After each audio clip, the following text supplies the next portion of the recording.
সম্মানিত দর্শক, আজকে আমরা যে বিষয় নিয়ে আলোচনা করব সেই বিষয়টি হচ্ছে হারাম উপার্জন দিয়ে কোরবানি করা যাবে কিনা। দেখুন, কোরবানি হচ্ছে একটি ইবাদত, অর্থাৎ আল্লাহ সুবহানাহু ওয়া তাআলাকে খুশি করার জন্য যাদের উপর কোরবানি করা ওয়াজিব তারাই 10ই জিলহজ ঈদুল আজহা নামাজের পর দিনে অথবা রাতে, 11ই জিলহজ দিনে অথবা রাতে এবং 12ই জিলহজ মাগরিবের ওয়াক্ত পর্যন্ত তারা কোরবানি করবেন।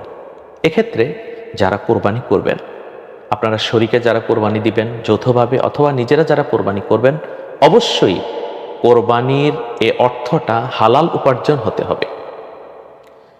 ফতোয়া স্বামীর মধ্যে রয়েছে রুদ্দুল মুহতার, কেউ যদি হারাম উপার্জন দিয়ে ভালো কাজ করে এবং সেই কাজ থেকে ভালো আশা করে তার গুনাহ হবে।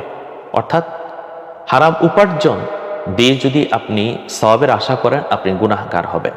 কোরআনুল কারীম সূরা আল বাকারা 168 নম্বর আয়াতে আল্লাহ সুবহানাহু ওয়া তাআলা ঘোষণা করেছেন, ইয়া আইয়ুহান নাস কুলু মিম্মা ফিল আরদি হালালান তাইয়্যিবা, হে মানব সকল, তোমরা এই পৃথিবীতে তাই খাও যা আল্লাহ সুবহানাহু ওয়া তাআলা হালাল করেছেন।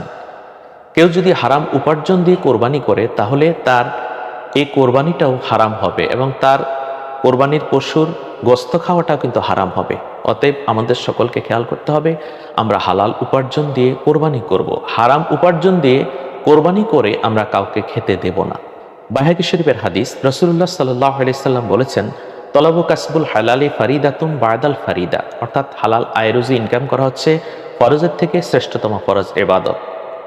অতএব আমাদের সকলকে এ বিষয়ে লক্ষ্য রাখা উচিত। হারাম উপার্জন দিয়ে কোরবানি করলে কোরবানি হবে না, অবশ্যই কোরবানির পশুর অর্থটা হালাল উপার্জনের হতে হবে। আল্লাহ আমাদেরকে আমল করার তৌফিক দান করুন।